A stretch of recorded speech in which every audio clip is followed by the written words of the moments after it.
In the early months of the Pacific War, the Japanese Empire moved like a tide no one believed could be stopped. Island after island fell: Guam, Wake, the Philippines, the Dutch East Indies. Radio Tokyo announced victory after victory, and in military headquarters across Asia, officers spoke confidently of a new era of dominance. They believed they had unlocked a truth the Western world had forgotten, that wars were won by speed, willpower, and relentless attack.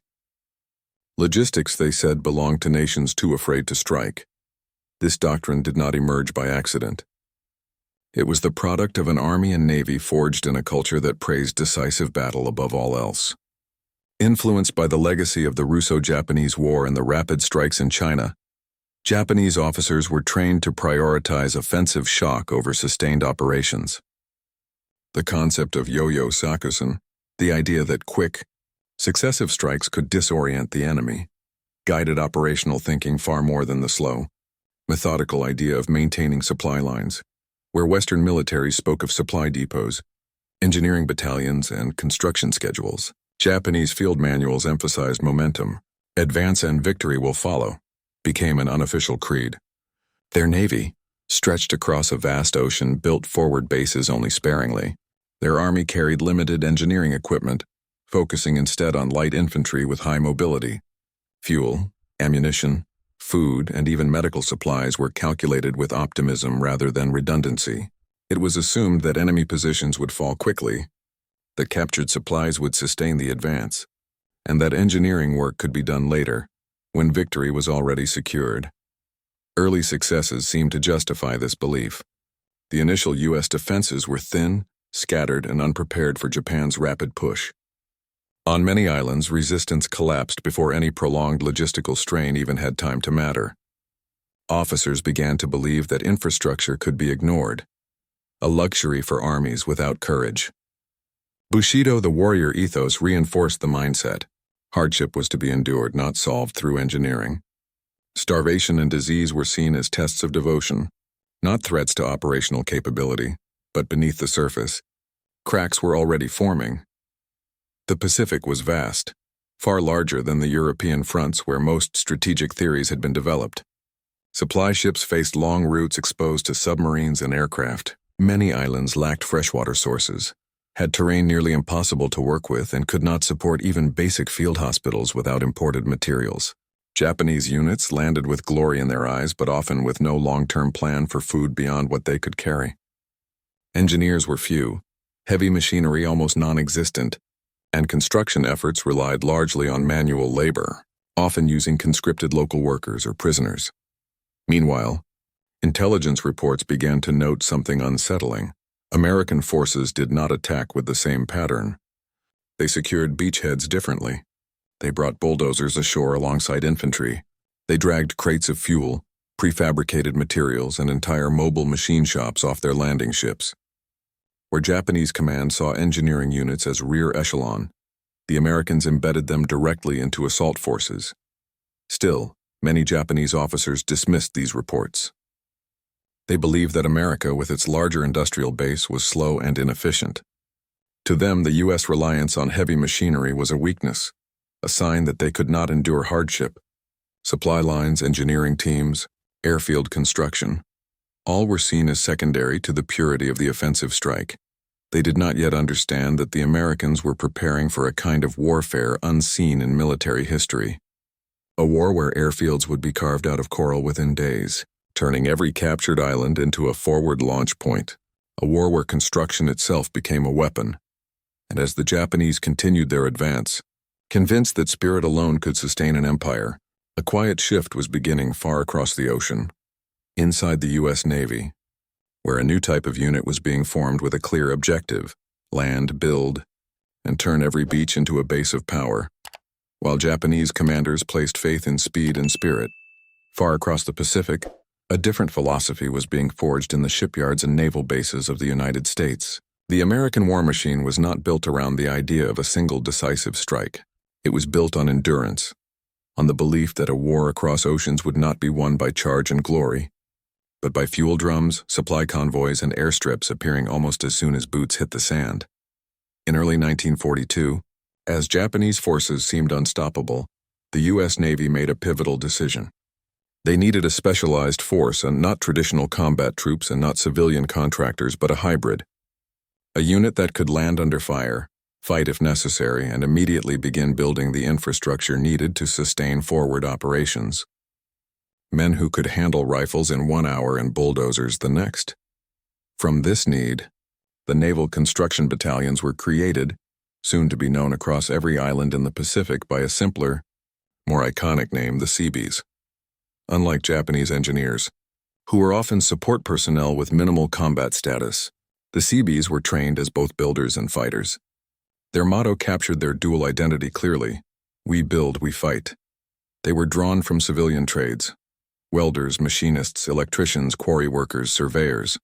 Men who, just months earlier, were laying foundations for factories or carving highways through American forests now found themselves loading onto troop ships, carrying both construction tools and automatic weapons. The average age of a Seabee was over 30, older than typical infantrymen. Many had already spent decades in skilled labor before enlisting. The U.S. command knew something the Japanese had not yet realized: domination over Pacific Islands would not come from flags planted on beaches. It would come from airfields, in a theater where every island was either too far or too small for major naval bases. The ability to rapidly construct runways meant the ability to strike deeper, faster, and with devastating air power. Without runways, victories were temporary. With them, every captured island became a permanent dagger pointed at the next. To achieve this, the Seabees were given resources unheard of in Japanese doctrine: bulldozers, graders, cranes, prefabricated metal planking, mobile concrete plants, portable fuel storage systems, equipment that Japanese officers believed could never be landed on hostile shores. But the Americans did not wait to secure an entire island before construction began. On numerous occasions, bulldozers rolled down landing ramps before the smoke of naval bombardment had cleared. Where the Japanese brought infantry and waited for the situation to stabilize before building, the Americans brought everything at once: infantry, fuel, airfield matting, anti-air guns, engineers, cranes, even refrigeration units for medical supplies. It was a moving city, designed not to survive but to expand. The concept behind it became known as the island hopping strategy.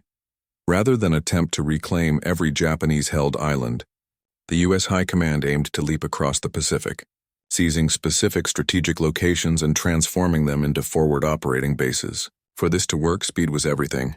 Each island had to be made operational, not just conquered, within days. This doctrine was what Japanese officers had not anticipated: engineering as a form of warfare. Reports from early engagements filtered back to Japanese headquarters.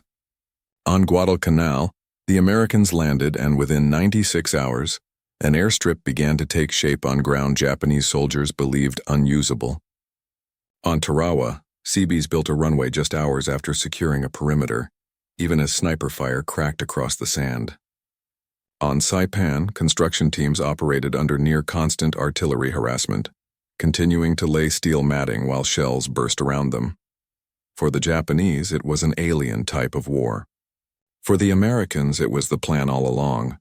And while one side celebrated early victories and believed momentum could win a war, the other was quietly laying the foundations, quite literally, for an advance that would not stop until Tokyo itself lay in reach. The psychological and tactical clash between these two doctrines would soon erupt on the islands where both forces met, not just in gunfire, but in the race to control the ground beneath their feet.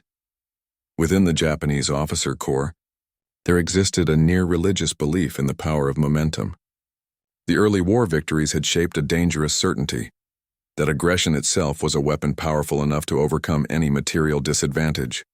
From academy training to field doctrine, officers were taught to strike fast, overwhelm enemy morale, and rely on spiritual resilience rather than industrial planning. Infrastructure was never prioritized. Heavy machinery was seen as a burden, a symbol of dependency. Supplies were expected to be captured from the enemy, not transported from secure depots.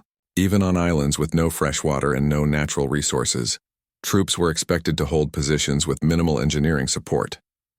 Japanese combat diaries from Guadalcanal and New Guinea record soldiers, boiling muddy puddles for water, while American engineers constructed wells just beyond rifle range. This wasn't incompetence in the traditional sense. It was ideological blindness. Japanese strategy was locked in an outdated belief that wars were won in a single great battle. That victory was a moment, not a process. But the Pacific War was not one moment. It was a sequence of landings, fortifications, airfield construction, supply convoys, and long-term attrition. It demanded adaptation. Yet Japanese commanders continued to plan offensives as if logistics were shameful distractions. As American Seabees poured concrete and laid steel under fire, many Japanese commanders held meetings about morale and discipline, not fuel reserves or runway construction. They believed hardship was a test of honor. The Americans believed hardship was an engineering problem to be solved with machinery. Where one side embraced suffering, the other engineered past it. Angle 2. Engineering as warfare. The Seabees redefined combat roles to traditional military forces. Combat and construction were separate. Infantry secured ground, then engineers arrived to build. The Seabees shattered that sequence. They landed with rifles and heavy machinery.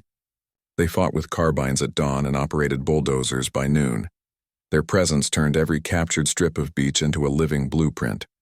Within hours of landing, they'd mark out runway sites with stakes and colored flags. Bulldozers roared forward, pushing crushed coral into level ground while naval gunfire still thundered inland. Mortar shells might fall, but the blades kept moving. If a machine was hit, another rolled forward. If fuel drums were struck by fire, they were replaced within minutes. Their priority was singular: get the runway operational. Because once a runway existed, the battlefield changed instantly. What had been an isolated island became a forward airbase, capable of launching fighters, bombers, reconnaissance planes, and supply aircraft. What had been a beachhead became a chain link in a long, unbroken line of American advance. Marines often said that once the Seabees landed, the island belonged to them. There was a dark humor among combat units. We just borrow the ground. The Seabees own it. And in a sense, it was true. Without airfields, a beachhead was a liability. With airfields, it became a spear point. Japanese soldiers dug into hills prepared to repel infantry. But they were not prepared to fight bulldozers backed by naval guns and engineering doctrine. They were prepared for direct assaults, for bayonet charges, for infantry advancing through jungle. They were not prepared for a war where runways were built faster than they could counterattack. That realization, that the Americans were not just fighting, they were constructing war itself into the landscape, marked a turning point in the psychological war across the Pacific. As Japanese troops looked down from ridgelines and saw runways emerging like scars across the earth.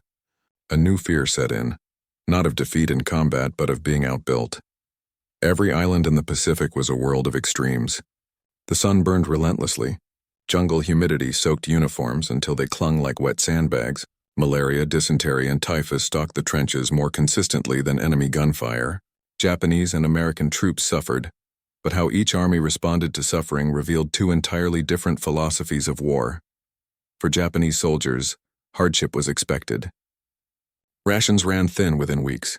Ammunition was counted per man, not per campaign. Many soldiers went barefoot after their boots rotted in jungle mud. Letters recovered after battles speak of men boiling grass to eat, of officers rationing rice to mere mouthfuls per day, of wounded soldiers given only water and a cloth bandage. No morphine, no evacuation plan. Meanwhile, on the same islands, Seabees and Marines established field kitchens, portable desalination units, ice-cooled medical tents, and field hospitals supplied by constant logistical chains. Their conditions were still harsh. Many Seabees worked through monsoon rain, their bulldozers sinking into mud while artillery fire echoed in the distance. But for every problem faced, an engineering solution was attempted. Where Japanese soldiers endured nature, American engineers altered it. They carved roads into sheer cliffs, cut drainage channels through swamps, installed portable lighting for night construction, and even built makeshift movie projection areas to maintain morale. For the Japanese, the jungle was an enemy to conquer spiritually. For the Americans, it was a technical challenge to be reshaped with machinery. The contrast was brutal. Japanese troops clung to crumbling positions as their strength eroded. American Seabees, even under fire, pushed forward with momentum powered not by ideology, but by fuel-fed engines. The suffering was real on both sides, but only one side treated survival as a problem that could be engineered out of existence. Angle 4. Tactical shock. Runways where there should be none. It did not take long for Japanese commanders to realize something was deeply wrong. On multiple islands, reconnaissance teams reported the same impossible development. Airstrips being constructed faster than expected, sometimes before Japanese positions were fully engaged. On Guadalcanal, Japanese troops assumed they had time to regroup before American forces could establish permanent positions. Yet within 4 days, Henderson Field began to take shape. The Japanese launched desperate night assaults but found that by daylight, American fighters were already operating from the runway. At Tarawa, officers believed the coral atoll terrain made runway construction nearly impossible. Yet Seabees, using crushed coral and steel matting known as Marston mat, built a functional aircraft strip almost immediately after Marine forces secured a narrow foothold. Captured Japanese reports later described the moment bluntly. "We did not expect them to build so quickly. Planes should not have been able to land so soon." And then came Saipan, where the shock was psychological as much as strategic. As Japanese artillery rained down, bulldozers kept moving. Shells would hit machinery, and still someone would climb in and push forward. To Japanese observers, it looked less like construction and more like something relentless. Mechanical, as if American resolve was not human, but industrial. The idea of logistics as a weapon was alien to a doctrine built around heroic sacrifice. Japanese counterattacks were timed based on assumptions from earlier wars, that the enemy would need weeks to establish infrastructure. But here airfields were operational in days. Air power arrived sooner than expected. Bombers flew missions before the battle was even decided. Positions that Japanese soldiers had marched weeks to reinforce were obliterated in minutes by aircraft that should not have been there yet. It was not just defeat on the battlefield. It was defeat in the realm of time itself. The morning sky over Saipan was a low sheet of gray when the first American landing craft surged toward the shoreline. Naval guns thundered from offshore battleships, sending columns of earth and coral skyward as Japanese defenses erupted under bombardment. But behind the wave of Marines, another kind of force waited aboard the transports, not infantry but bulldozers, graders, and steel matting stacked in perfect sequence. The Seabees were not scheduled to wait until the island was secure. Their orders were different. Land. Build immediately. Expect resistance. As the first boots hit the sand, shots cracked from the tree line. Japanese machine guns poured fire into the landing zone, cutting through water and men alike. Marines pressed forward, returning fire and establishing a perimeter. Meanwhile, in the chaos, a ramp dropped, and a Caterpillar D7 bulldozer roared onto the beach, its engine growling over the noise of battle. Japanese gunners paused, stunned. For a brief moment, they hesitated, confused at the sight of heavy machinery advancing through gunfire. Marines formed a protective arc around the Seabees as they began marking ground for the airstrip. Stakes were hammered into sand while bullets snapped through the air. A grader followed, dragging coral aside. Coral dust mixed with gun smoke. Men worked without cover, bent over survey tools even as shrapnel tore through the air. To witnesses, it appeared less like construction and more like a desperate race against an enemy they couldn't see, but the real enemy was time. Because the Japanese command believed they still had days before American aircraft could land. They planned a counteroffensive for nightfall, expecting the Americans to still be unloading and securing supplies. But the Americans weren't just unloading supplies. They were building the base that would support those supplies for the rest of the campaign. In Japanese field headquarters, officers argued over reports. Scouts claimed that bulldozers were already clearing ground. Senior engineers said it was impossible, that no army could establish a functional runway so soon. Reports were dismissed, believing they were misidentifications of landing craft tracks or trench works. But they were wrong. By midday, the shape of a runway had already emerged, a scar across the earth, unmistakable in its geometry. Throughout the day, Marines battled to hold a defensive ring as Seabees expanded the airfield footprint. The closer Japanese forces pushed, the more frantically American engineers worked. Fuel drums were rolled forward. Prefabricated Marston mat sheets, metal planks designed to lock together, were dragged across the coral. Each sheet rang like a bell as hammers drove them into position. Every clang echoed across the battlefield. Mortars fell. Men were hit. The construction did not stop. One radio operator pinned behind a dune later remarked in a field report, "They worked like they were deaf to everything but their orders." It didn't matter who fell, another man picked up the tools. Offshore, a message flashed from a carrier group. First air unit standing by for landing. Status required. The Seabees had hours, not days. They pushed machinery faster. Engines overheated. Tools failed. Men stripped off shirts soaked with sweat and blood and kept laying steel. As night approached, Japanese troops prepared to launch a banzai attack. They believed the Americans had not yet secured their foothold. They believed the airfield was far from operational. But just before dusk, on that half-finished strip of steel and coral, the distinct whine of an approaching engine rose from the horizon. A single F-4F Wildcat fighter appeared overhead, circling once like a hawk assessing the field. Marines cheered. Japanese observers stood frozen in disbelief. The runway was not finished. It didn't matter. The plane landed in a cloud of coral dust and rolling sparks, the first of many, and in that moment, everything changed. The arrival of that first American aircraft on the unfinished runway sent a ripple of disbelief through the Japanese ranks. On every map in their command posts, timelines projected that no airfield could be operational for at least a week. Yet now, with only a rough strip of steel mat and leveled coral, the U.S. had just proven those calculations obsolete. Inside Japanese command bunkers, heated arguments broke out. Some officers believed the landing was a bluff, that the strip was too unstable to support continuous operations.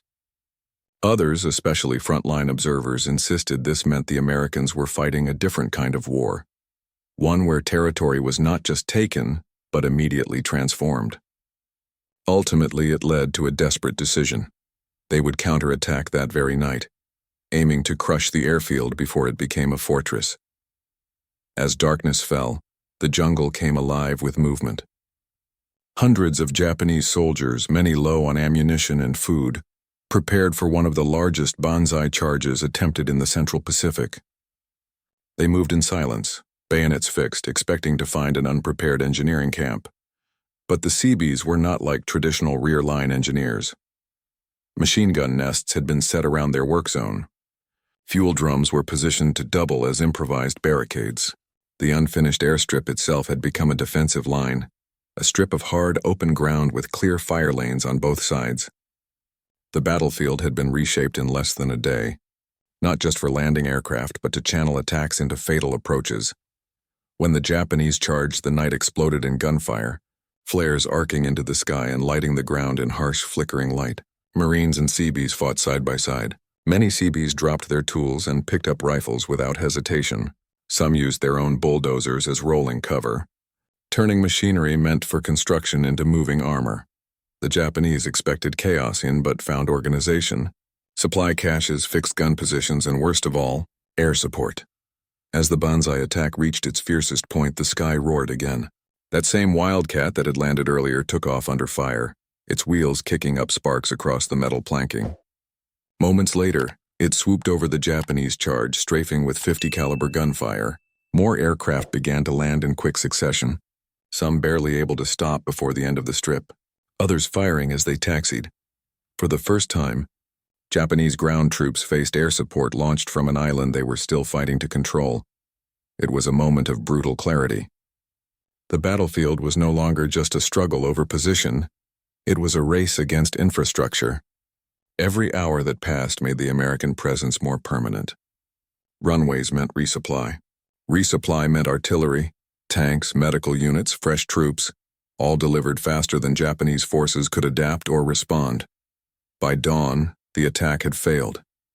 The airfield, battered and blackened from mortar impacts, remained intact. Seabees were already repairing damage as Marines dragged away bodies and reloaded weapons. The first American bombers, TBF Avengers, began landing shortly after sunrise. Within 36 hours of the initial landing, the island had become a functioning U.S. air base. Japanese officers, watching exhausted survivors return, realized the truth with chilling certainty. They were not just losing ground. They were losing time. That single airstrip symbolized a shift in the Pacific War. No longer was the ocean a barrier. With every new runway, it became a ladder, reaching steadily toward Japan itself. And for the first time, Japanese command began to understand that their doctrine, forged in past wars of rapid conquest, was now being ground down by an enemy that built war like an assembly line. The arrival of that first American aircraft on the unfinished runway sent a ripple of disbelief through the Japanese ranks. On every map in their command posts, timelines projected that no airfield could be operational for at least a week. Yet now, with only a rough strip of steel mat and leveled coral, the U.S. had just proven those calculations obsolete. Inside Japanese command bunkers, heated arguments broke out. Some officers believed the landing was a bluff, that the strip was too unstable to support continuous operations.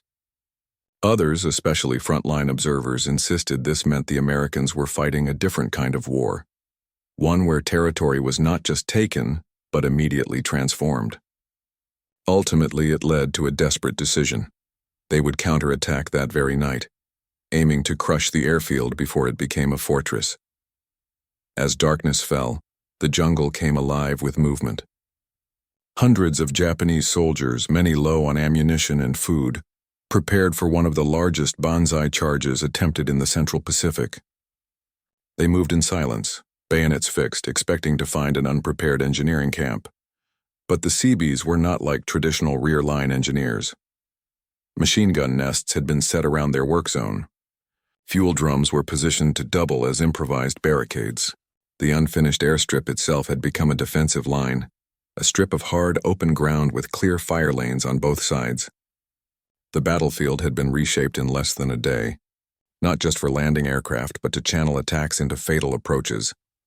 When the Japanese charged, the night exploded in gunfire, flares arcing into the sky and lighting the ground in harsh, flickering light. Marines and Seabees fought side by side. Many Seabees dropped their tools and picked up rifles without hesitation. Some used their own bulldozers as rolling cover, turning machinery meant for construction into moving armor. The Japanese expected chaos in but found organization, supply caches, fixed gun positions, and worst of all, air support. As the banzai attack reached its fiercest point, the sky roared again. That same Wildcat that had landed earlier took off under fire, its wheels kicking up sparks across the metal planking. Moments later, it swooped over the Japanese charge, strafing with .50 caliber gunfire. More aircraft began to land in quick succession, some barely able to stop before the end of the strip, others firing as they taxied. For the first time, Japanese ground troops faced air support launched from an island they were still fighting to control. It was a moment of brutal clarity. The battlefield was no longer just a struggle over position, it was a race against infrastructure. Every hour that passed made the American presence more permanent. Runways meant resupply. Resupply meant artillery, tanks, medical units, fresh troops, all delivered faster than Japanese forces could adapt or respond. By dawn, the attack had failed.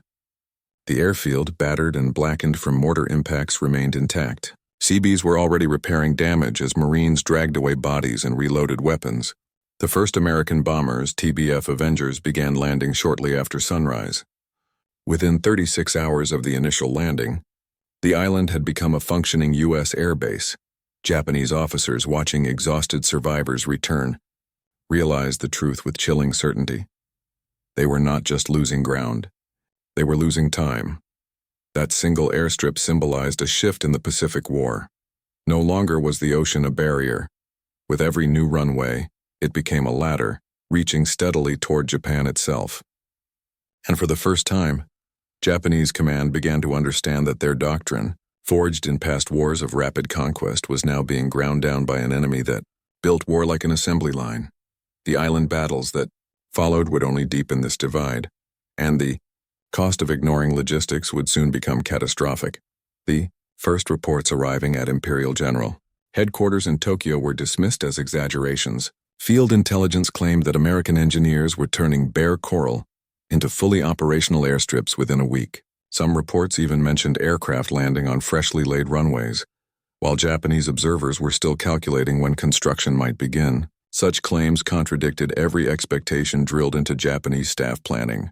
In pre-war assessments, the process of establishing forward aviation capability was believed to take months, not days. But soon, Fragmented radio transmissions from isolated island commanders confirmed the impossible. The Americans were moving faster than supply lines could be severed. On garrisons like Nauru, Munda, and later the Marianas, silence replaced status updates. Commanders who once spoke in confident tones about repelling invaders shifted to coded pleas for resupply that never came. The Japanese High Command began to recognize a pattern. U.S. forces no longer advanced like a conventional army. They surged with infrastructure as their spearhead. Where Japanese doctrine prioritized striking power and offensive will, the Americans were weaponizing permanence. They didn't just land, they stayed. They didn't just seize ground, they built on it. And that simple difference began to decide the Pacific. For the Japanese troops cut off behind the new American airfields, the war shifted from combat to survival. Pilots waiting for fuel that would never arrive watched American aircraft take off from runways built in what felt like a single tide cycle. Soldiers on bypassed islands dug deeper into their jungles, knowing that the enemy no longer needed to invade to neutralize them. Airfields meant range. Range meant isolation. Isolation meant surrender without a fight. Starvation reports increased. Field diaries later recovered spoke of men watching American construction crews through binoculars, stunned at the speed and coordination. They build as if they rehearsed this island long before they arrived. One Japanese officer wrote shortly before his position was permanently cut off by air patrols. American military dispatches, often clinical in tone, began to reflect a growing confidence. With every completed Seabee airstrip, flight times shortened, emergency landings became possible, and naval task forces could rely on constant air cover. The Pacific, once a vast ocean that favored the prepared defender, was being reshaped by engineering. Japanese officers had been trained to believe that even if an island fell, it would take months before it became a threat. That belief was now shattered, and with it the last comfort of strategic delay. The psychological damage spread faster than the physical destruction. Commanders on the ground, once willing to fight to the last cartridge, now measured their remaining supplies not in days of combat, but in days until irrelevance. The war had shifted into a new phase, not defined solely by who held territory but by who could transform it. And as the first wave of American airfields began launching patrols deeper into Japanese lines, it was clear that a silent race had been won without a single dramatic announcement. The realization came too late for many on the imperial staff. Logistics was no longer the shadow behind war. It was the frontline weapon. By late 1944, the Pacific had become an American workshop, a chain of airfields, depots and harbors stretching from the Gilberts to the Marianas. Each new installation represented not only military power, but the collapse of Japan's strategic assumptions. The Seabees, whose existence had once been dismissed as auxiliary labor, had become one of the quiet engines of Allied victory. Their bulldozers and cranes accomplished what fleets of bombers could not: permanence. At Imperial General Headquarters, logistical charts that once plotted ambitious counterattacks now showed spreading zones of American reach. Bases like Tinian, Saipan, and Guam transformed overnight into air fortresses capable of hosting entire bomber commands. What stunned Japanese planners most was the rhythm. The Americans did not pause to consolidate. No matter how recent or violent the conquest, the construction began immediately. Even before the final pockets of resistance were silenced, surveying teams were marking runways, fuel lines, and hospital zones. For Japan, whose soldiers had once marched on slogans of spirit over steel, this was a philosophical defeat. Their empire had been built on movement, on striking fast and vanishing into jungles or islands before the enemy could react. But now the enemy was turning every conquest into a foundation for the next. The ocean that once served as Japan's shield had become a series of stepping stones for the United States. Reports from bypassed garrisons continued to fade. Messages intercepted by American intelligence told stories of hunger, disease, and disbelief. Japanese units still fought bravely, but their war was being fought against time itself. Every American airfield extended the shadow of the B-29s, bringing mainland Japan within reach. When the bombers finally arrived over Tokyo, the men in the capital understood that the battle for airfields had been lost, long before the fires began to fall. The Seabees themselves rarely appeared in headlines. They worked in heat, under shell fire, and often alongside Marines still clearing the jungles beyond the runways. Yet their record spoke louder than any communique. Over 400 airstrips, hundreds of docks and fuel depots, and entire bases constructed in regions once thought uninhabitable. The average build time for a fully functional runway was less than 10 days. In some cases, aircraft landed before the paint had dried on the runway markers. This speed had consequences beyond the battlefield. It redefined Allied planning, allowing commanders to think in terms of momentum rather than distance. Naval task forces could advance without waiting for fleet tankers or fixed bases. Medical facilities, ammunition dumps, and repair yards followed within days. Japan's once formidable navy, already crippled by fuel shortages, could not counter this mobility. Even if a base were attacked, it would be rebuilt within weeks. The war had turned into an industrial tide, and Japan was standing against it with empty hands. By early 1945, Japanese officers no longer debated tactics. They debated endurance. The empire's outer defenses were gone, not through defeat in battle alone, but through erasure by construction. Every lost island became another American anchor, another platform from which the next strike would come. The lesson was brutal but clear. The enemy who builds faster controls time itself. And as American bombers began their final approach toward the home islands, the echo of diesel engines and construction hammers across the Pacific told a story no propaganda could silence. Japan's isolation was complete. The war had not only been fought with guns and planes, it had been engineered. In the end, the Pacific War was not only a clash of fleets and infantry, but a contest between two visions of warfare. Japan entered the conflict believing that courage, surprise, and offensive zeal could compensate for material limits. For a time, that belief carried them from China to the gates of India. But as the war dragged on, it was not firepower alone that turned the tide. It was the quiet roar of engines on coral, the rising frames of steel hangars, the glow of runway lights on islands barely taken hours before. The Seabees did not march in parades or feature in triumphant newsreels. They arrived after the first smoke cleared, worked without fanfare, and departed before the base they had raised had even received its designation. Yet their presence reshaped the map of the Pacific more profoundly than any single battle. They gave the United States something more valuable than territory. They gave it continuity. Every island seized remained active, beating like a new artery in a growing network of power. For the Japanese Empire, the lesson arrived too late. Strategy without logistics became isolation. Valor without supply became hunger. Fortresses without fuel became tombs. The airfields that rose from shattered coral were not just structures of war. They were monuments to a new military truth, that in modern conflict, the ability to build is as decisive as the ability to fight. As the Pacific fell silent and the final campaigns neared their end, those who had witnessed the rise of those airfields understood the deeper shift taking place. Future wars would not be won only by those who advanced the farthest, but by those who could make every advance permanent. And on those windswept islands, carved into history by machines and determination, that truth was written into the earth itself.